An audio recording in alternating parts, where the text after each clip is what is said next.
এই কথা বন্ধ করো, এই কথা বলে দিল। গুরুত্বপূর্ণ কাজ থাকলে এখন ইশারায় করা যাবে, আর কথা বলা যাবে না। এই যে কথা বলা যাবে না, এই নির্দেশ আমার কার? ফাস্তামিউ লাহু ওয়া আনসিতু। কোরআনের আলোচনা আরম্ভ হলে শুধু চুপ থাকবেন তা না, দিলের কান লাগিয়ে শোনাও লাগবে, দুইটাই ফরজ। এটা তো আর মমতাজের কনসার্ট না, বাদামও খাবেন, গল্পও করবেন, এটা এখন ইবাদত। এটা ইবাদত চলছে না? পৃথিবীতে যত নফল ইবাদত আছে এর চাইতে উত্তম ইবাদত আল্লাহর কাছে নেই। এই একে একে গো একে, এই এসলাই ঠিক আছে, আসো ঠিক আছে, কথা বলাছে এত করে নিষেধ করছে যে অন্য যা করবেন ইশারা করবেন, কথা বলবেন না। আপনি নামাজে দাঁড়িয়েও কথা বলেন মনে হয় না? হ্যাঁ বললাম না এটা ইবাদত চলছে। এই একটা ঘন্টা যদি আপনি নামাজে দাঁড়িয়ে থাকতেন যা সওয়াব পেতেন এরকম সওয়াব পাবেন। আমি তো এটা মনে হয় বানিয়ে বললাম নাকি?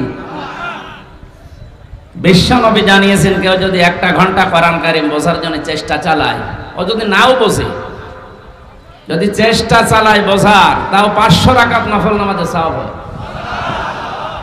তাও যেমন তেমন নামাজ না, আমরা যা নামাজ পড়ি সবই তো কবুল হয়ে যায়। এখানে অনেক নামাজে আছে 13টা ফরজ, ও তাও জানে না, আন্দাজে নামাজ পড়ে। অথচ একটা ফরজ বাদ হয়ে গেলে নামাজ আর নামাজ থাকে? তো নবীজির কথা কি ছিল? 500 রাকাত নফল নামাজ যেটা কবুল হয়ে গেছে ওই রকম সওয়াব পাওয়া যাবে। আর জীবনে যদি একটা সেজদা কারো কবুল হয়, আল্লাহ তাকে জান্নাত দেবে। সেজদার মতো আবার সেজদা হওয়া লাগবে। এই জন্য খুব খেয়াল করে শুনবেন ভাই। জীবনে যত প্রেম আছে কলিজায়,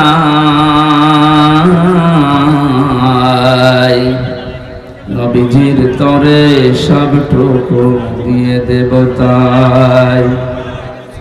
বিনিময়ে শাফাত যদি তার পাই, মুছে যাবে জীবনে যত ব্যথা ভার। বালাগল ওলা বেকামালিহি কাশাফাত দুজা বিজামালিহি, হাসনাত জামিউ খিসালিহি, সাল্লু আলাইহি ওয়া আলিহি। আলহামদুলিল্লাহ। এই কথা বন্ধ করো, এই কথা বলে দিল। গুরুত্বপূর্ণ কাজ থাকলে এখন ইশারায় করা যাবে, আর কথা বলা যাবে না। এই যে কথা বলা যাবে না, এই নির্দেশ আমার কার? ফাস্তামিউ লাহু ওয়া আনসিতু। কোরআনের আলোচনা আরম্ভ হলে শুধু চুপ থাকবেন তা না, দিলের কান লাগিয়ে শোনাও লাগবে, দুইটাই ফরজ। এটা তো আর মমতাজের কনসার্ট না, বাদামও খাবেন, গল্পও করবেন, এটা এখন ইবাদত। এটা ইবাদত চলছে না? পৃথিবীতে যত নফল ইবাদত আছে এর চাইতে উত্তম ইবাদত আল্লাহর কাছে নেই। ইমাম মালিক রহমতুল্লাহ আলাইহি আল্লাহর কাছে 100 বার তিনি প্রশ্ন করেছিলেন স্বপ্নে, যে আল্লাহ তোমার কাছে সবচাইতে ভালো কাজ, পছন্দনীয় কাজ কোনটা? তিনি 100 বারই জবাব দিয়েছেন, ইমাম মালিক আমার কাছে সবচাইতে পছন্দনীয় কাজ হচ্ছে কোরআনে কারিমের তেলাওয়াত। তিনি 100 বার প্রশ্ন করেছিলেন, যেটা কি বুঝে না না বুঝে, উনি উভয় উত্তর দিয়েছে। সুতরাং এখানে যেহেতু শুধু তেলাওয়াত হবে না, বোঝার জন্য আমরা চেষ্টা চালাবো। যেন ইবাদত যেভাবে করা লাগে ওইভাবে আমরা করতে চাই। আখলিস দীনাকা ইয়াকফিকাল আমালুল কলিল। বেশি আমল করার দরকার নেই, আমল আপনি অল্প করেন, এটা যেন খাঁটি হয়। কি হয়? এই ছেলে এখনো কথা বন্ধ করেন নাকি? সমস্যা বললাম না যে ইশারায় করবেন, এখন থেকে আর কথা বলা যাবে না। আল্লাযী খালাকাল মাউতা ওয়াল হায়াতা লিয়াবলুয়াকুম আইয়ুকুম আহসানু আমালা। আল্লাহ তাআলা বলেন তিনি সে আল্লাহ যিনি তোমাদের মউত আর হায়াত বানিয়েছেন। তিনি দেখতে চায় সবচাইতে ভালো কাজ করে তার কাছে কে যেতে পারে। আল্লাহ কি কথা জানিয়েছে যে সবচাইতে বেশি কাজ করে কে যেতে পারে? তাহলে আকসারও আমালা দিত, আহসানও আমালা দিয়েছেন। ইসমে তাফসীর, কাজটা যেন ভালো হয়। আপনি যে কাজই করেন কাজটা যেন কি হয়? ভালো হয়। আজকে পরিবেশটাও ভালোই ছিল, কিন্তু এখন তো আর এই যে আসার সময় যে অবস্থা দেখলাম, এখানে তো বসে থাকা দুষ্কর। তারপরেও কষ্ট স্বীকার করে যারা বসে আছে, আমরা জানি যে ইবাদতে কষ্ট বেশি ও ইবাদতে সওয়াব বেশি। সুতরাং আজকের এই ময়দানে কোরআনের আলোচনা শোনা মানে দুইটা আলোচনা শুনলে যে সওয়াব পাবেন, আজকে একটাই তাই আল্লাহ দিয়ে দেবেন, ডবল হবে। সিস্টেম অপর পৃষ্ঠায় আছে, পৃথিবীতে 3টা অপরাধের শাস্তিও ডবল হয়। যে ইবাদতে কষ্ট বেশি ওই ইবাদতে যেমন সওয়াব বেশি, ডবল ডবল সওয়াব হয়। 3টা অপরাধ যদি পৃথিবীতে কেউ করে, ওই অপরাধের জন্য শাস্তিও আল্লাহ দেবেন ডবল। 1 নম্বরে যারা আল্লাহর সাথে অন্য কাউকে শরীক করে বা ডাকে, এটা বাংলাদেশ, ভারত আর পাকিস্তানে বেশি ছিল। একে একে গো একে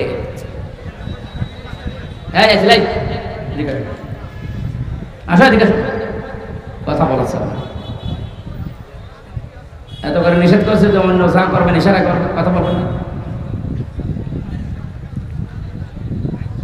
আপনি নামাজে দাঁড়িয়েও কথা বলেন মনে হয় না?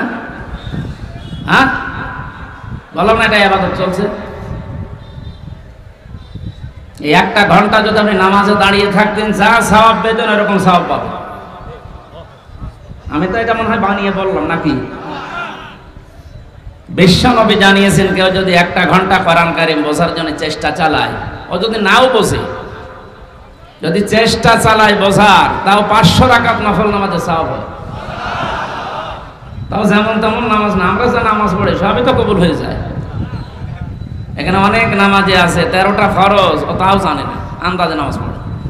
অথচ 1টা ফরজ বাদ হয়ে গেলে নামাজ আর নামাজ থাকে?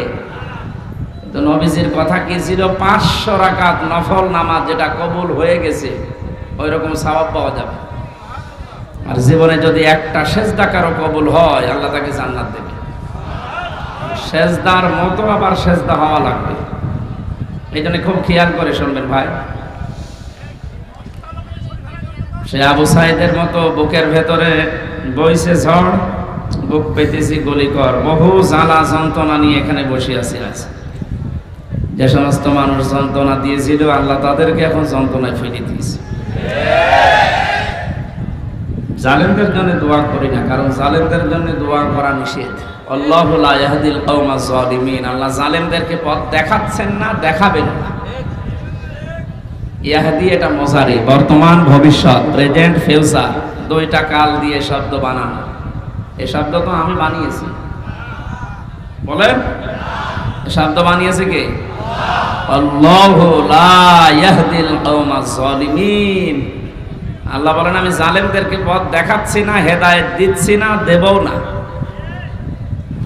এখন যদি আল্লাহ হেদায়েত দেয় জালেমদেরকে, কথা ঠিক থাকবে? বলেন। এই জন্য আল্লাহ দেবে না। ওনার কথা তো আবার ঠিক থাকা লাগবে। অনেকে আমাদের এই চাচা এরশাদের মতো যে সকালে এক কথা বলেছে, বিকাল বলছে না আমি বলিনি, এরকম নাকি? আতাম্মাত কালিমাতু রাব্বিকা সিদকা ওয়া আদলা লা মুবাদদিলা লিকালিমাতিহি ওয়া হুয়াস সামিউল আলিম। আল্লাহ পাক জানিয়েছেন, হে নবী আপনাকে যে কালাম আমি দিলাম, কোরআনের সব কথাগুলো সত্য কথা এবং ইনসাফ দিয়ে পরিপূর্ণ। 3 নম্বরে কোরআনে যত কথা আমি দিয়েছি কিয়ামত পর্যন্ত এর কোনো রদ বদল নেই। সুবহানাল্লাহ বলতে পারেন না? উনি যখন বললেন যে আমি হেদায়েত দিচ্ছি না, জালেমদের দেব না, সুতরাং এই কথার কোনো রদ বদল। এই জন্য জালেম যারা, বড় আফসোস লাগে আপনার জন্য। আপনার দুনিয়াও শেষ, আখিরাতও শেষ। দুনিয়া তো শেষ করে ফেলেছেন, আপনার আর কিচ্ছু নেই। যারা জুলুম অত্যাচার করেছিলেন, আপনার দুনিয়া শেষ, আপনি যাই করেন। আর আখিরাত শেষ কেন? কারণ আপনি আমার টার্গেট না, আপনি এখন আল্লাহর টার্গেট। ইন্নামা সাবিলু আলাল্লাযিনা ইয়াজলিমুনা নাস, সূরা শুরার 42 নম্বর আয়াতের প্রথম অংশে আছে। আল্লাহ পাক বলেন, আমি নিজে জালেমদের বিরুদ্ধে অভিযোগ দায়ের করব, কেস করব, মামলা দেব। বলে জালেমের বিরুদ্ধে কিয়ামতে মামলা দেবে আব্দুল গফুর সাহেব কে? আপনি ভাবতেছেন কত কঠিন কথা এটা?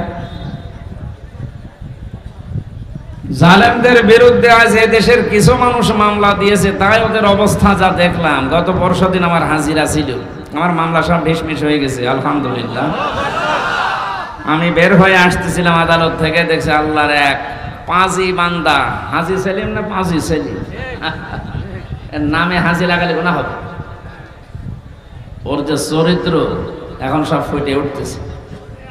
এজলাসে দাঁড়িয়ে দেখলাম হাওমাও করে কাঁদতেছে, আর আশপাশে যারা দাঁড়িয়ে আছে গালি তো 1 নাম্বার না, সব মানে 7 নাম্বার গালি দিচ্ছে। কি করলো বলেন তো এই লোকটা? জীবনটা শেষ করে দিল, দুনিয়াও শেষ, আর আখেরাতে তো হাজার হাজার লক্ষ লক্ষ মানুষের মামলার আসামি হবে এবং আল্লাহ নিজে ওর নামে মামলা দেবে। এই জন্য এই জেলাতেও যারা জুলুম করেছিলেন আমরা দেখলাম অনেকে লাথি খাচ্ছে। আপনাদের এই এলাকার মনে হয় না, একটু দূরে যেখানে হয় হোক, লাথি খাচ্ছে যদি এখনই, তো চোখ বন্ধ করতে দেরি, ফেরেশতাদের লাথি খাবে। কারণ আলেমদের নাম যে লোক তেতুল হুজুর দিতে পারে, ওরে লাথি না অন্য জায়গায় কিছু দেওয়া দরকার। এত বড় শয়তানকে আল্লাহ যে এই জেলায় দিয়েছিল, আল্লাহ কি যে করেছে, আর জেলা পাইনি। ওর জন্য সারা দেশে যে আমার মুখ ছোট হয়ে যায় না, আপনি ওই জেলার লোক কি করেন? তারপরেও বলি ভাই আমার বাড়ি কুষ্টিয়া সদর থানায়, ওই থানায় না, জেলা তো একটু ঝামেলায় আছে।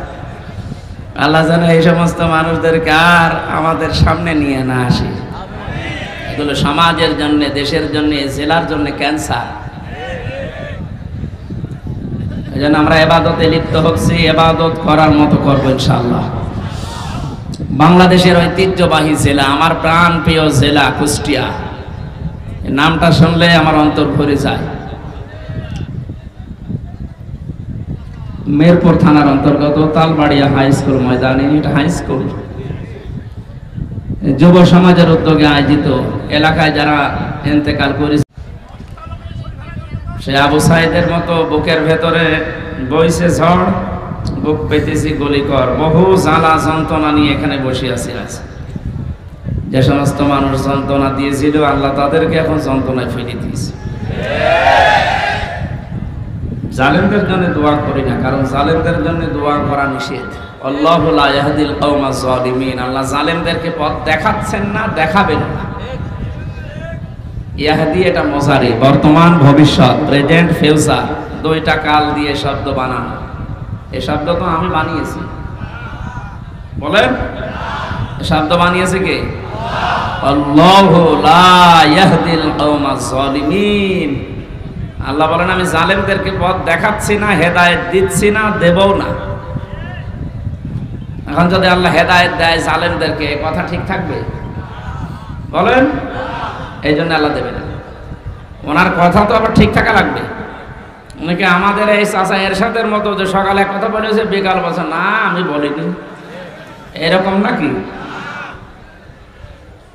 আতাম্মাত কালিমাতু রাব্বিকা সিদকা ওয়া আদলা লা মুবাদদিলা লিকালিমাতিহি ওয়া হুয়াস সামিউল আলিম।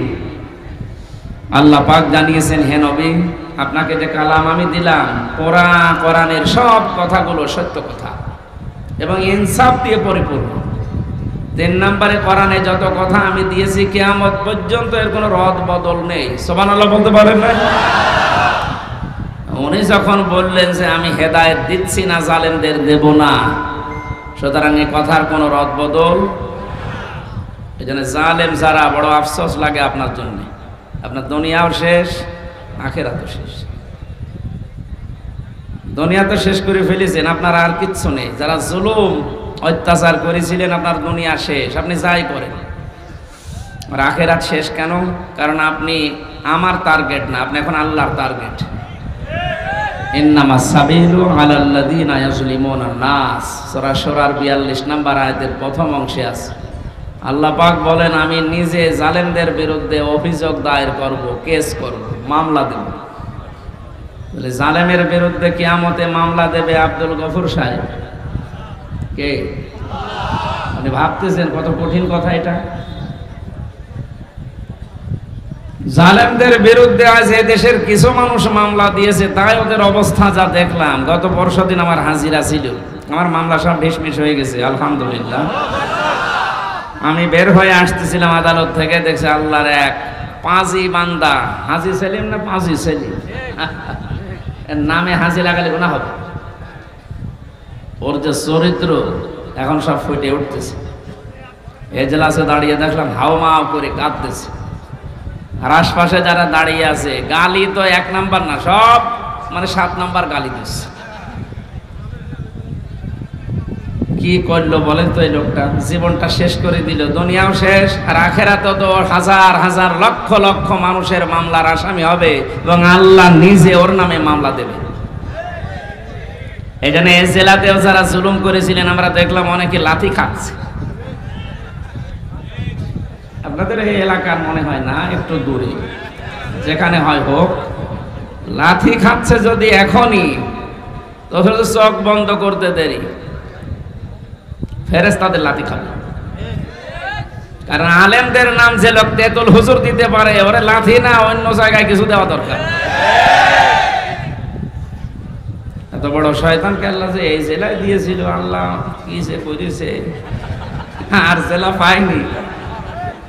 ওর জন্য সারা দেশে যে আমার মুখ ছোট হয়ে যায় না, আপনি ওই জেলার লোক কি করবেন? তারপরেও বলি ভাই আমার বাড়ি কুষ্টিয়া সদর থানায়, ওই থানায় না, জেলা তো একটু ঝামেলায় আছে। আল্লাহ যেন এই সমস্ত মানুষদেরকে আর আমাদের সামনে নিয়ে না আসে। এগুলো সমাজের জন্য, দেশের জন্য, জেলার জন্য ক্যান্সার। এই জন্য আমরা ইবাদতে লিপ্ত হচ্ছি, ইবাদত করার মতো করবো ইনশাআল্লাহ।